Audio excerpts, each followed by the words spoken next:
देवी यह भी ध्यान रहे कि यदि दानवलोक वासियों को इसका पता चल गया तो वे आपको यह व्रत नहीं करने देंगे। नहीं नहीं देवर्षि, अपने सुहाग की रक्षा के लिए मैं किसी को भी इस विषय में जानने नहीं दूंगी। तो फिर मुझे आज्ञा दीजिए। प्रणाम देवर्षि। नारायण नारायण।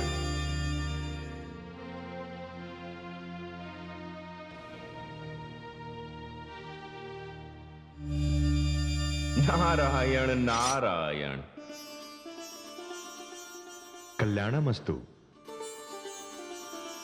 पिताश्री, आपने मेरा स्मरण किया, मेरे योग्य कार्य। पुत्र नारद, तुम्हें पता है कि जो कुछ तुम कर रहे हो उससे देव कार्य में बाधा उत्पन्न हो रही है।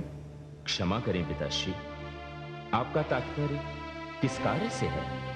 तुलसी को व्रत करने का परामर्श देकर तुमने नियति की गति को रोकने का प्रयास किया, नियति के पथ में रोड़े अटकाए। पिताश्री, मैं जानता हूं कि तुलसी माता लक्ष्मी का ही रूप है, इसलिए जब मुझे यह ज्ञात हुआ कि उनके पति शंखचूड़ के जीवन पर संकट आने वाला है तो मैंने उनको उसकी सूचना दे दी और उस संकट से मुक्ति का मार्ग भी बता दिया। प्रिय नारद, यह सच है कि मैंने शंखचूड़ को वरदान दिया है, किंतु उसके भाग्य में मृत्यु भी लिख दी और उसके लिए पृष्ठभूमि भी तैयार हो रही है। तुलसी को शंखचूड़ से विवाह करने का परामर्श देने के पीछे मेरा यही उद्देश्य था। किसी भी कार्य के लिए कारण की रचना तो करनी ही पड़ती है। तुलसी का सतीत्व जब तक भंग नहीं होगा, शंखचूड़ का अंत नहीं होगा। पिताश्री, मैं यही तो नहीं चाहता। तुम्हारे चाहने और ना चाहने से क्या होता है? जब नियति यही चाहती है, जब भाग्य का लेख यही है और जब लक्ष्मी और विष्णु के पुनर्मिलन का यही मार्ग है। मैं समझ गया पिताश्री, मैं सब समझ गया। ये जो कुछ भी घट रहा है या घटने वाला है, ये सब मेरे नारायण की इच्छा से हो रहा है। ये सब पहले से निश्चित है।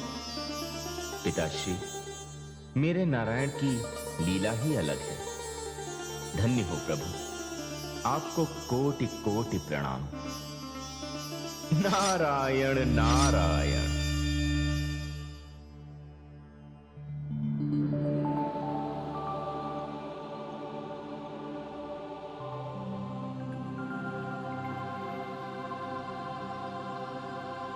हे देवी भुवनेश्वरी, यह समस्या तो उलझती ही जा रही है।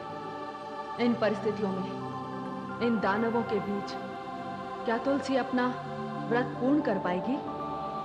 क्यों महादेवी, आपको ऐसा संदेह क्यों हो रहा है? हे भुवनेश्वरी, ये तो सभी जानते हैं कि दानव भगवान विष्णु के विरोधी हैं। पता नहीं दानवराज शंखचूड़ तुलसी की बात मानेंगे या नहीं। उनकी अनुमति के बिना तो व्रत नहीं कर पाएगी ना। हे महादेवी, आपका संदेह निराधार नहीं है, किंतु अब इसमें कोई अधिक विलंब नहीं है। वो देखिए, दानवराज शंखचूड़ अपने कक्ष में प्रवेश कर रहे हैं।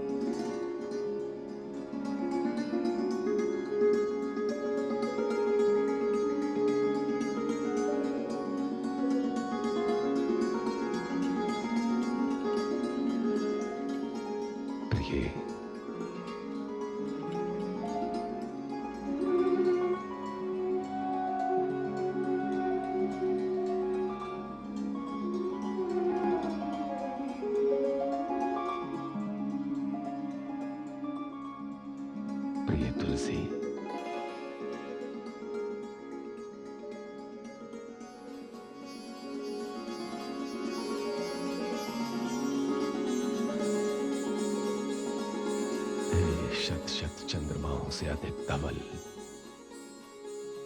अधिक शीतल, हे मनमोहिनी,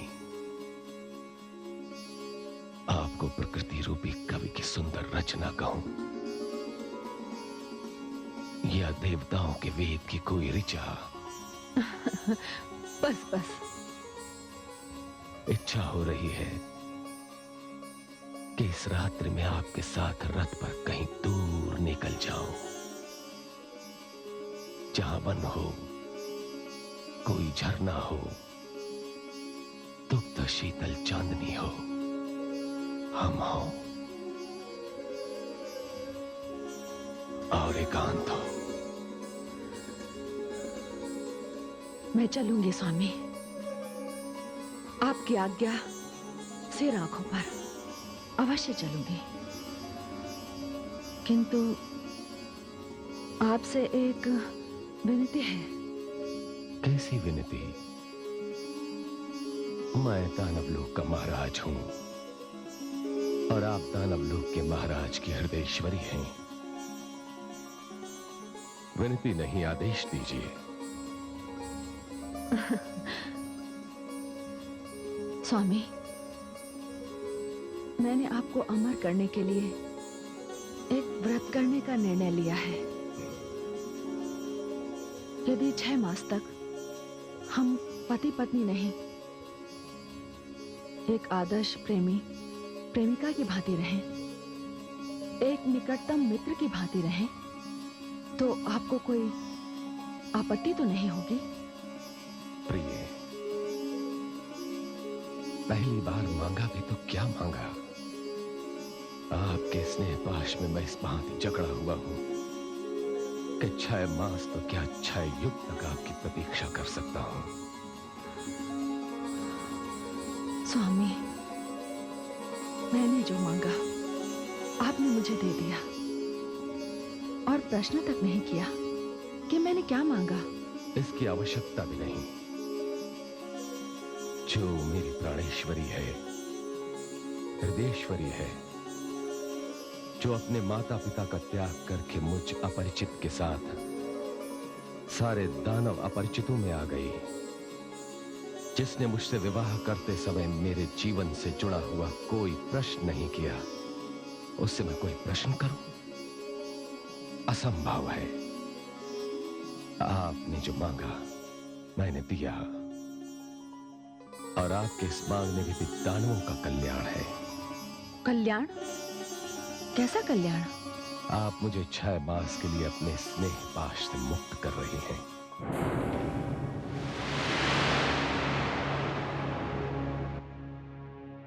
अब मैं इन्हीं 6 मासों के भीतर अपनी प्रतिज्ञा के अनुसार सारी सृष्टि पर दानव लोक की विजय पताका फहरा कर दिखा दूंगा।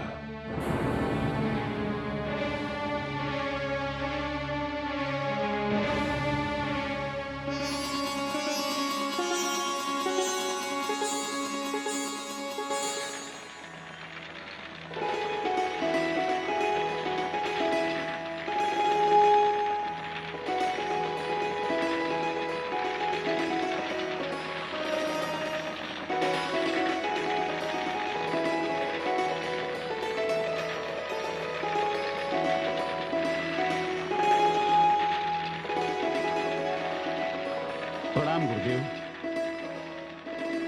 गुरुदेव, महाराज शंखचूड़ युद्ध पर जाने से पहले आपसे आशीर्वाद प्राप्त करना चाहते हैं। मैं आप ही की प्रतीक्षा कर रहा हूं। आइए।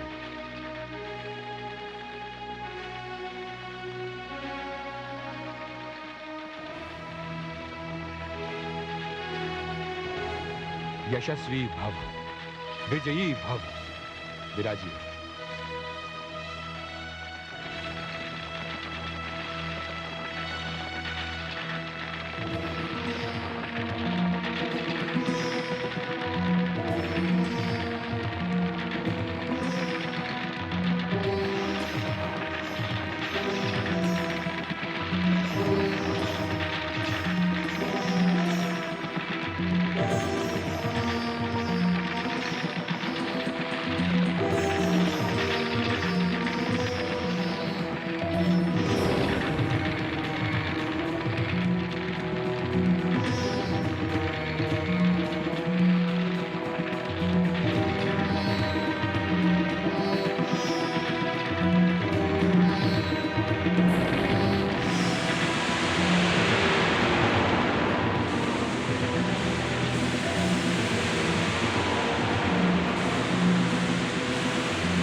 वत्स शंखचूड़, ये मंत्र से अभिषिक्त शस्त्र है। इस शस्त्र के समक्ष देवताओं के सारे अस्त्र शस्त्र तेजहीन हो जाएंगे।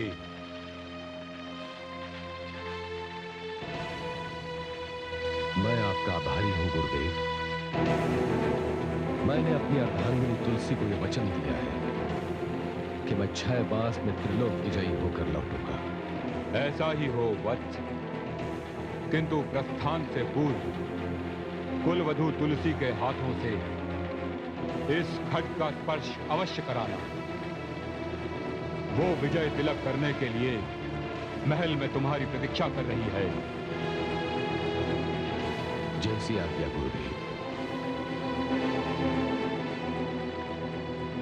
यशस्वी भव, लो वत्स, विजयी भव।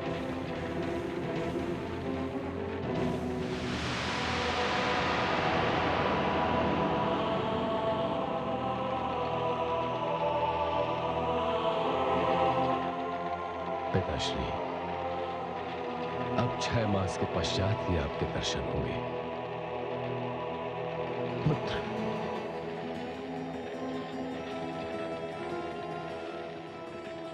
विजयी भव पुत्र।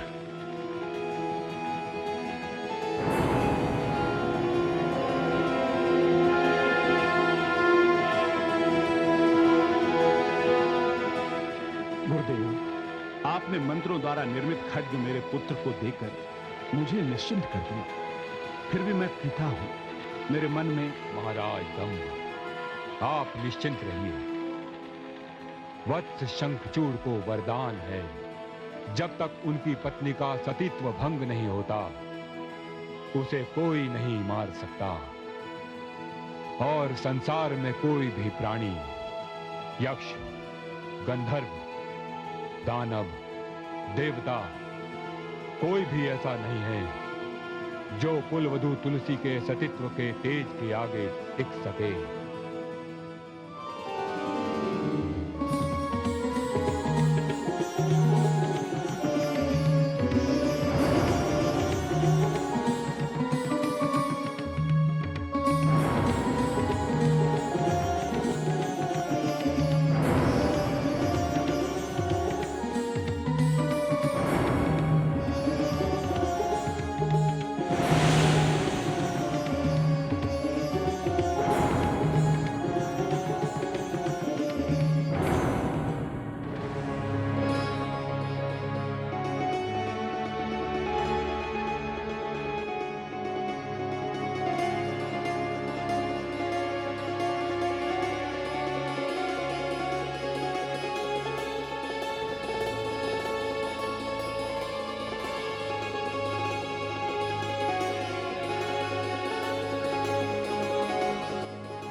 हे स्वामी, मेरी कामना है कि आप विजयश्री प्राप्त करके लौटें। जब तक आप लौटेंगे नहीं, तब तक मैं अपने व्रत का पालन करती रहूंगी, आपके ध्यान में खोई रहूंगी। प्रिय, गुरुदेव का आदेश है कि आप इस खड्ग को स्पर्श करें। आपका स्पर्श इसमें विद्युत शक्ति भर देगा। जो आज्ञा स्वामी।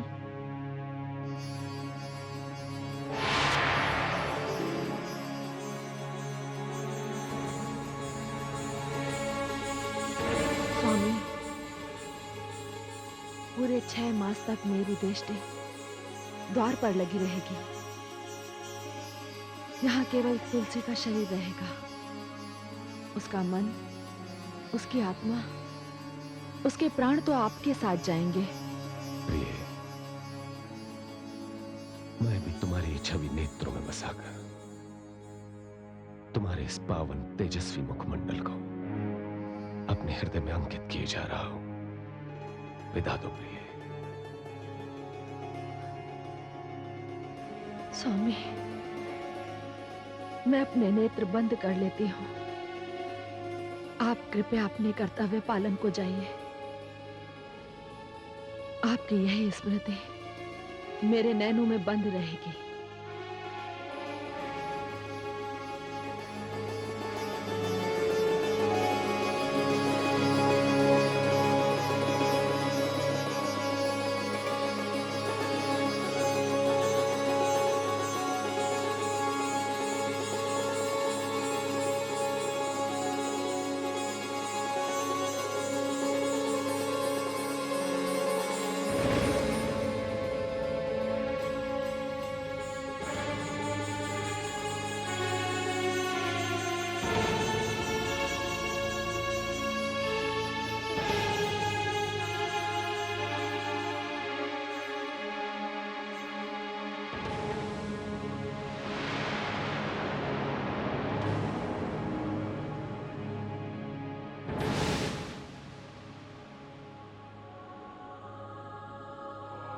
स्वामी, आपके विरह में ये 6 मास न जाने कैसे कटेंगे।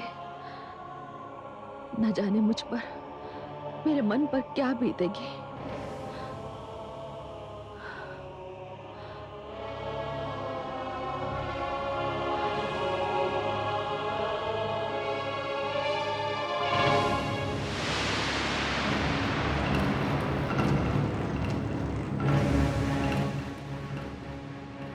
पुत्र शंखचूड़, कौन है आप देवी?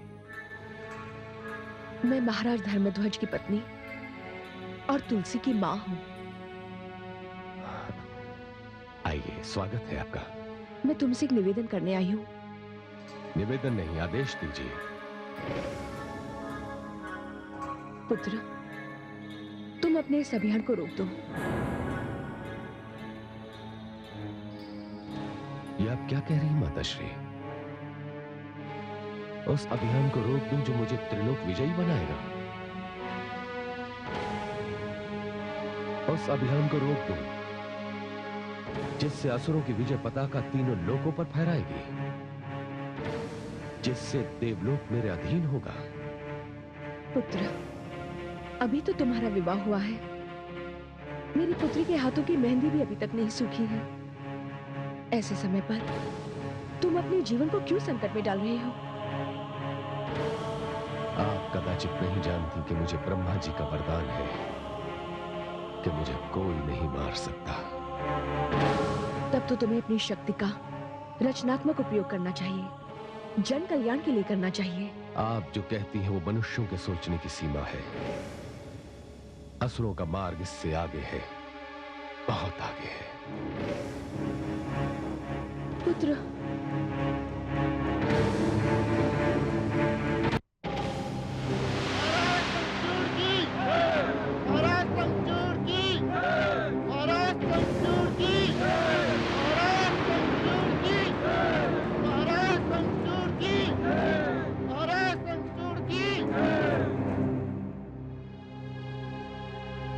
असुर वीरों,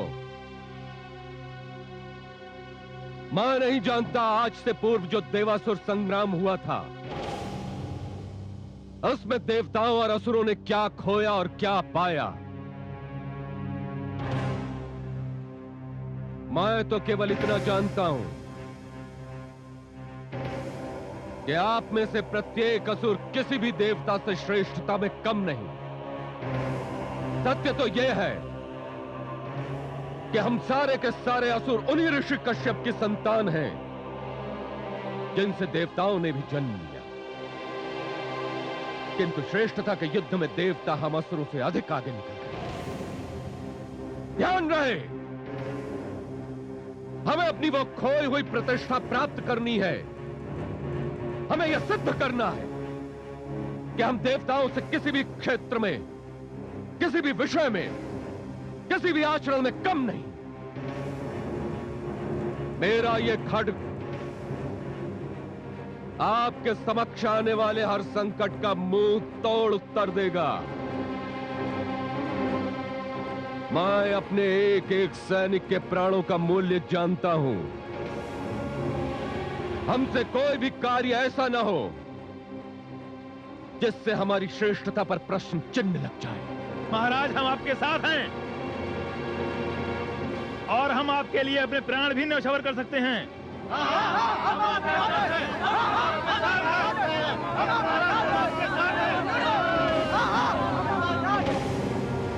तो फिर चलो वीरों, त्रिलोक विजय का अपना अभियान आरंभ करते हैं। महाराज शंखचूड़ की, महाराज शंखचूड़ की।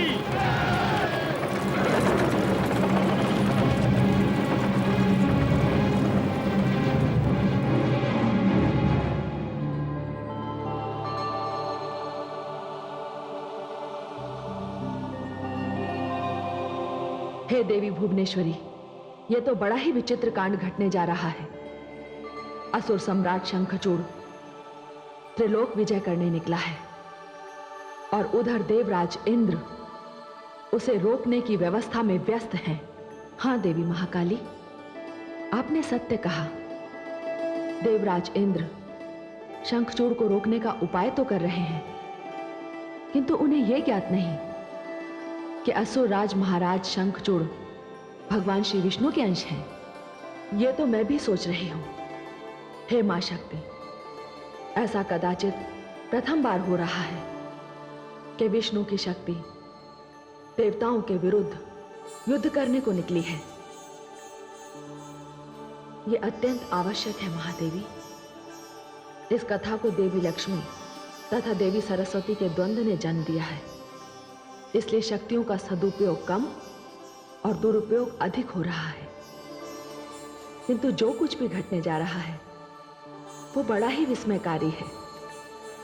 उधर देखिए महादेवी, इंद्रलोक में असुरराज शंखचूड़ को रोकने के लिए कैसी कैसी योजनाएं बन रही हैं।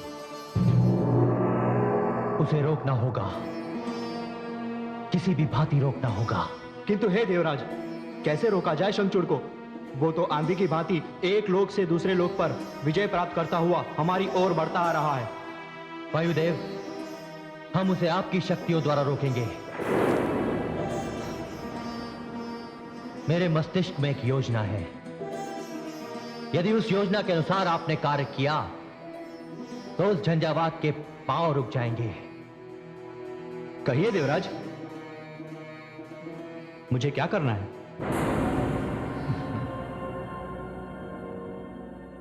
बताता हूं।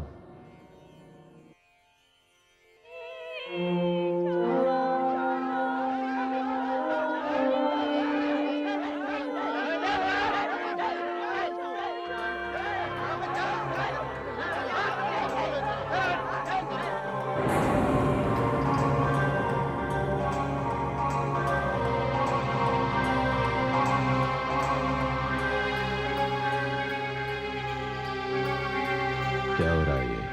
छोड़ दो मुझे। बचा लीजिए महाराज, बचा लीजिए, बचा लीजिए महाराज, बचा लीजिए, बचा लीजिए, बचा लीजिए। शांत हो जाइए।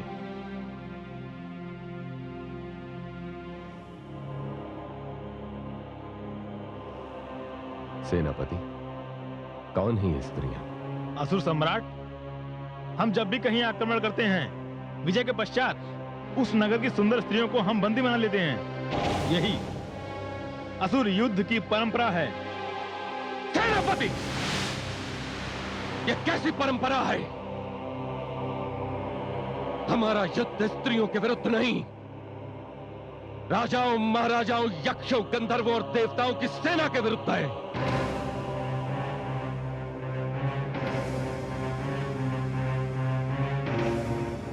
मुक्त कर दीजिए इन्हें। यह आप क्या कह रहे हैं महाराज?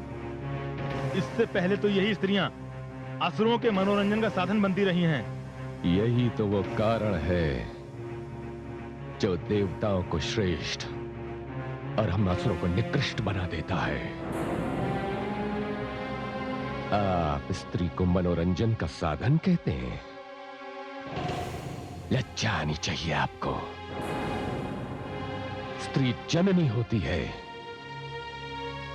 पत्नी होना स्त्री का एक आदर्श रूप है, और आप कहते हैं कि स्त्री मनोरंजन का साधन है। महाराज, आज तक तो यही होता रहा है। अब नहीं होगा। ये मेरा आदेश है। इन्हें जहां जहां से लाया गया है वहां वहां सम्मान पूर्वक पहुंचा दिया जाए, और आज के पश्चात यदि किसी ने ऐसा दुस्साहस किया तो उसे मैं स्वयं दंड दूंगा। यदि किसी ने इनकी ओर आंख उठाई तो उसकी आंखें निकाल ली जाएंगी। किसी ने इनकी ओर हाथ बढ़ाए तो वे हाथ तोड़ दिए जाएंगे। किसी अधम ने इनकी ओर बढ़ने की धृष्टता की तो उसे पंग बना दिया जाएगा।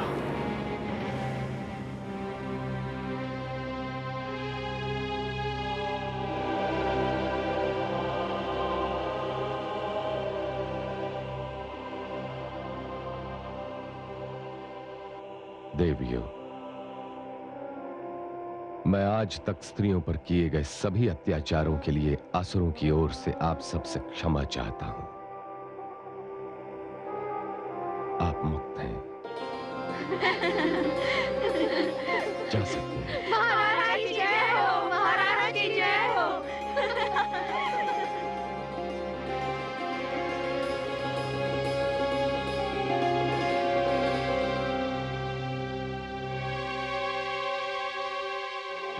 सेनापति जी महाराज। मैं आगे मिलने वाले शत्रुओं की टोह में जा रहा हूं, शीघ्र लौटूंगा। तब तक सैनिक शिविर की रक्षा आप सबके हाथों में है। जो आगे महाराज।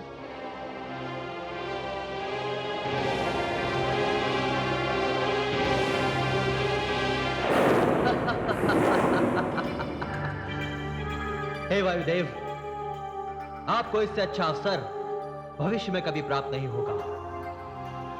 इस समय यह असुर शंखचूड़ अकेला ही आने वाले नगर तक जाएगा। आप अपने मेघ झंझावात की सहायता लीजिए। जो आज्ञा देवराज।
ये क्या, संध्या हो गई? इस समय तो सारे सैनिक अपने शिविरों में लौट आते हैं।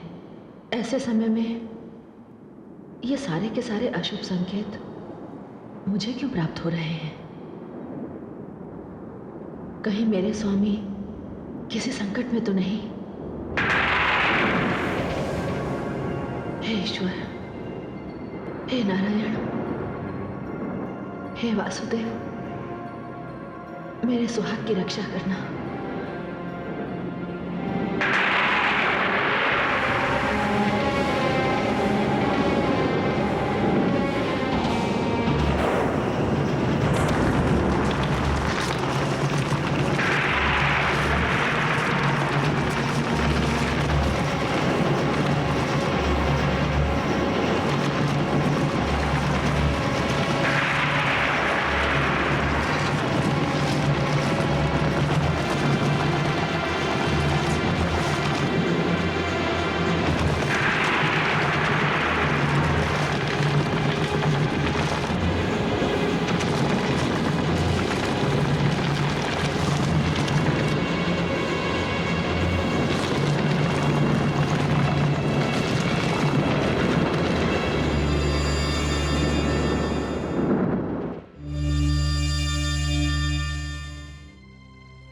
हे वायुदेव, मैं आपसे अत्यधिक प्रसन्न हूं।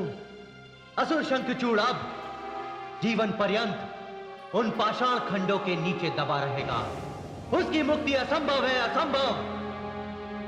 हमने उसका विजय अभियान रोक दिया है। आज तो देवलोक में महोत्सव का आयोजन होना चाहिए।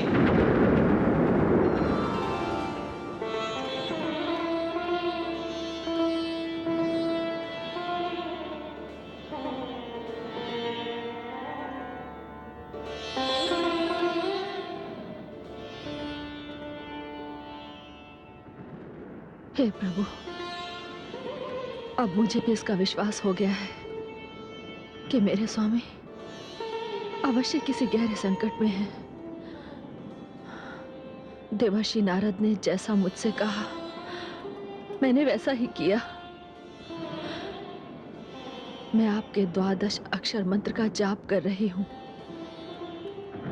इस मंत्र ने जिस प्रकार बालक ध्रुव की रक्षा की, महान असुर भक्त प्रहलाद की रक्षा की, उसी प्रकार ये मंत्र मेरे पति की रक्षा करे। उन्हीं की रक्षा के लिए मैंने इस विरह को स्वीकार किया। उन्हें अपने शरीर को स्पर्श नहीं करने दिया जिसके वो स्वामी हैं। आप जब तक मुझे इसका संकेत नहीं देते कि मेरे पति सकुशल हैं, तब तक मैं अन्न जल ग्रहण किए बिना यहीं बैठे रहूंगी।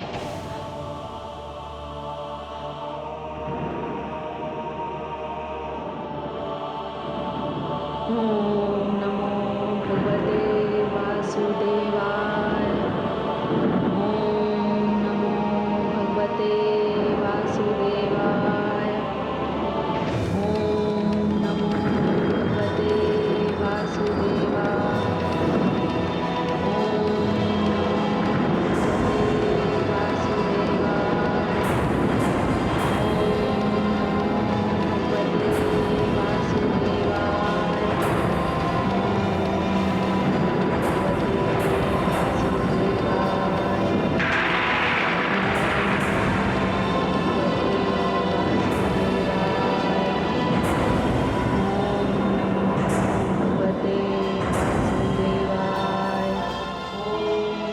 हे महादेव, आपको सहयोग देने के लिए तो मुझे स्वयं धरती पर आना होगा।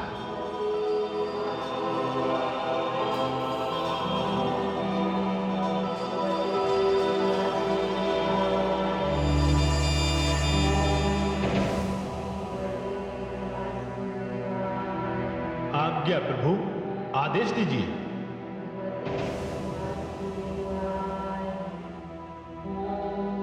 पक्षीराज, शंखचूड़ हिमालय क्षेत्र में बड़े बड़े पाषाण खंडों के नीचे दबे पड़े हैं। आप शीघ्र वहां जाएं और उन पाषाणों को उनके शरीर से उठाकर दूर फेंक दें। उन्हें संकट से मुक्त करें। जैसी आज्ञा प्रभु।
भगवते वासुदेवाय।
हे प्रभु, हे वासुदेव, हे नारायण,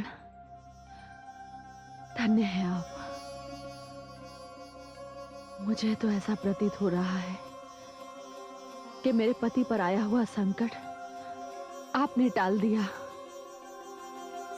कुछ ही समय पहले मेरी दाहिनी आंख फड़क रही थी, अब उसका फड़कना बंद हो गया। प्रभु, एक आशंका ने मेरे मन को घेर लिया था,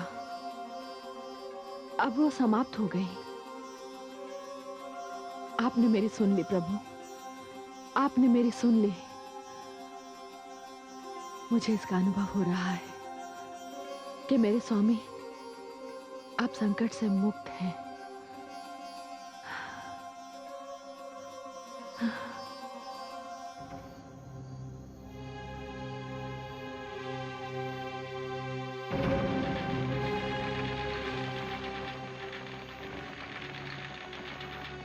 कितना भयानक झंझावात था। उसने तो हमारे शिविर को ही नष्ट कर दिया। पता नहीं ऐसे वातावरण में हमारे महाराज कहां होंगे। हमें उन्हें ढूंढना चाहिए।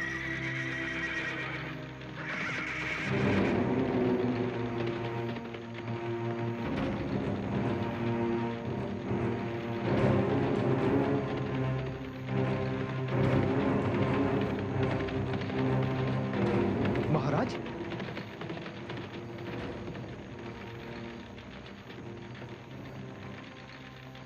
महाराज, आप तो पूर्णतया घायल हैं।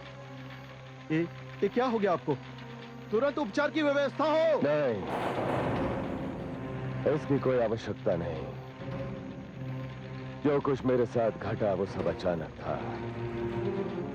उसने मुझे कुछ सोचने का अवसर ही नहीं दिया। किंतु अब मेरी समझ में आ गया है कि इस घटना के पीछे किसका हाथ है। ये सारा का सारा बवंडर देवराज इंद्र का है। इससे पूर्व जो कार्य असुर किया करते थे, माया का प्रयोग, वो देवराज इंद्र ने मेरे साथ किया है। देवराज, सावधान! मैं आ रहा हूं और मैं ये विश्वास दिलाता हूं कि आपकी भांति मैं छल का प्रयोग नहीं करूंगा। आपके सामने मैं बल का प्रयोग करूंगा। सूर्य की प्रथम किरण के साथ मैं देवलोक पर आक्रमण करूंगा।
देवी भुवनेश्वरी, देवताओं और असुरों में तो भीषण युद्ध हो रहा है। देख रही हैं विनाश लीला, देख रही हैं मृत्यु का खेल। हाँ, देख रही हूं। क्या होगा इसका परिणाम? महादेवी, परिणाम तो स्पष्ट है। जिसमें भगवान विष्णु का अंश है, उसे संसार में कौन पराजित कर सकता है? देवराज इंद्र के वज्र में इतनी शक्ति कहां है कि विष्णु के अंश के सामने ठहर सके? अंधकार चाहे जितना घना हो, प्रकाश की छोटी सी किरण का भी कुछ नहीं बिगाड़ सकता। विष्णु का अंश ऐसा ही प्रकाश है। हे देवी भुवनेश्वरी, फिर तो देवराज इंद्र की पराजय हो सकती है, अवश्य होगी। हे आदिशक्ति, देवराज इंद्र तो सदैव ही पराजित हुए हैं। ये कैसे राजा हैं देवताओं के? राजा हैं इसीलिए अभिमानी हैं। देवताओं के राजा होने के कारण स्वयं को अधिक श्रेष्ठ समझते हैं। किंतु इस बार जो व्यवहार उन्होंने असुर राज शंखचूड़ के साथ किया है, उससे तो वे देवता न रहकर असुरों की श्रेणी में आ गए हैं। देवराज इंद्र को इसका दंड अवश्य मिलेगा। उनकी पराजय निश्चित है।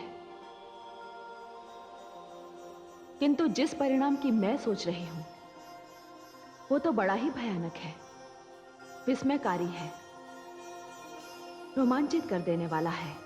कैसा परिणाम है देवी भुवनेश्वरी? बस देखती रहिए महादेवी। शंखचूड़ पर आप अपनी दृष्टि रखिए, वो क्या करता है।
हे नारायण, हे वासुदेव, हे प्रभु,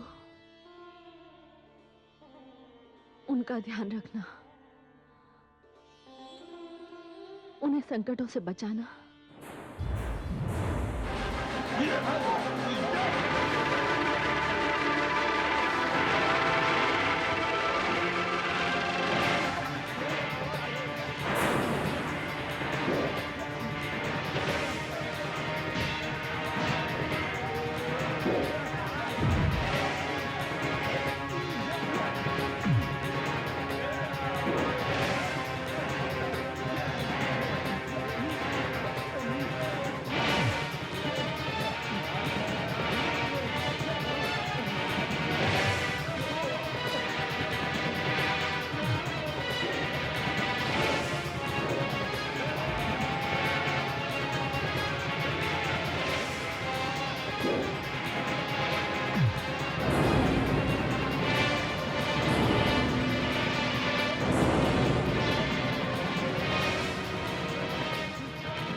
भाग गए, सबके सब कायर भाग गए, ये जानते हुए भी कि अमृतपान कर चुके हैं, मृत्यु से मुक्त है, फिर भी भाग गए।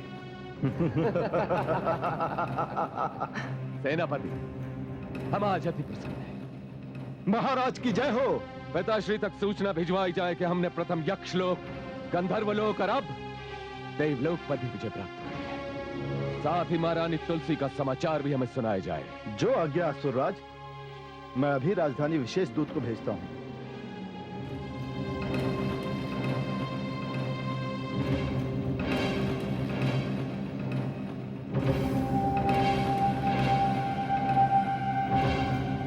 क्या दूत, ये समाचार सुनकर हम अति प्रसन्न हुए।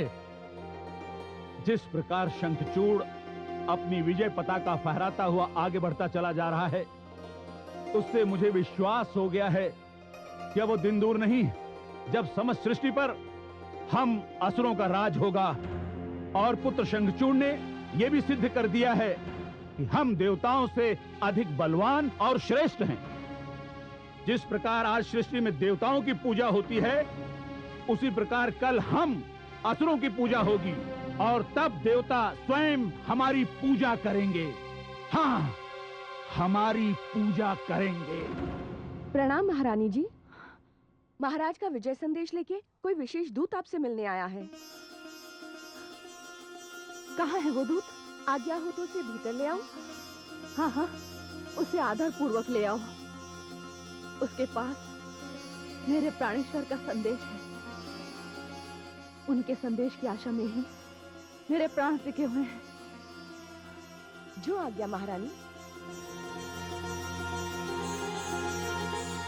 प्रभु, आपने मेरा व्रत स्वीकार करके मुझ पर बहुत बड़ा उपकार किया है। मेरे स्वामी की विजय यात्रा इसी बात की ओर संकेत करती है। प्रभु, प्रभु,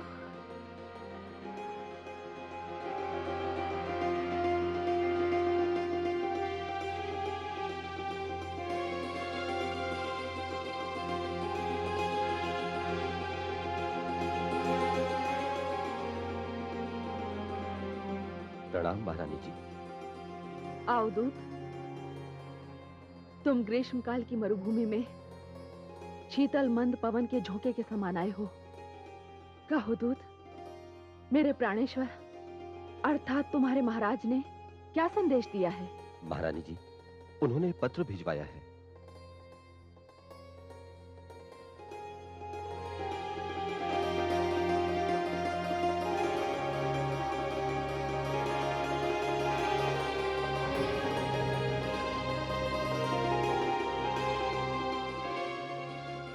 बताओ दूत, महाराज सकुशल तो हैं? इस युद्ध ने उन्हें कहीं घायल तो नहीं कर दिया? नहीं महारानी जी, आप निश्चिंत रहिए। गुरुदेव शुक्राचार्य ने जो खड्ग महाराज को भेंट किया है, वो अपना चमत्कार दिखा रहा है। चलते चलते महाराज ने मुझसे कहा कि मैं व्यक्तिगत रूप से आपके समक्ष उपस्थित होकर यह पत्र आपको दूं। अब मुझे आज्ञा दीजिए। यदि आप उत्तर भिजवाना उचित समझें तो मैं कल प्रातःकाल प्रस्थान करूंगा। दासी, इन्हें ले जाओ और इनके विश्राम की विशेष व्यवस्था करो।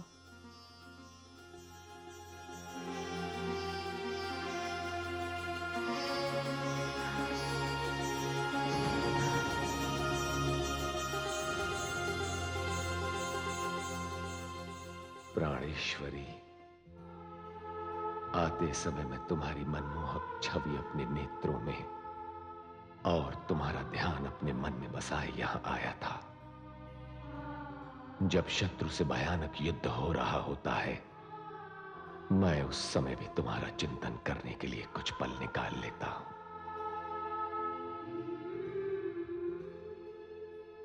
सच पूछो प्रिय, तो तुम ही मेरी शक्ति हो। सारा दिन तो युद्ध में कट जाता है, किंतु विरह की रात काटे नहीं कटती। मन तुम में ही लगा रहता है।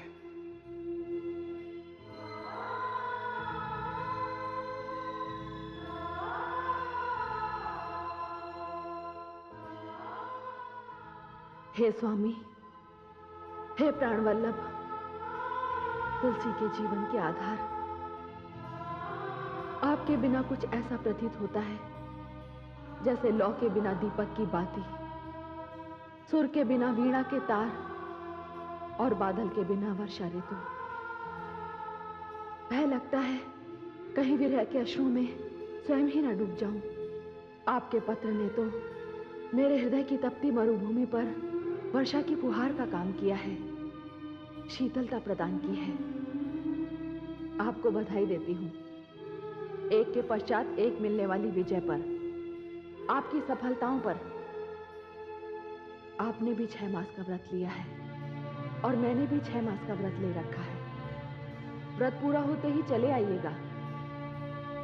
मैं तन से यहां हूं, किंतु मेरा मन आपके साथ चला गया है। मेरी आंखें आपके सकुशल लौटने की प्रतीक्षा कर रही हैं। आपके दर्शनों की प्यासी, आपके चरणों की दासी तुलसी।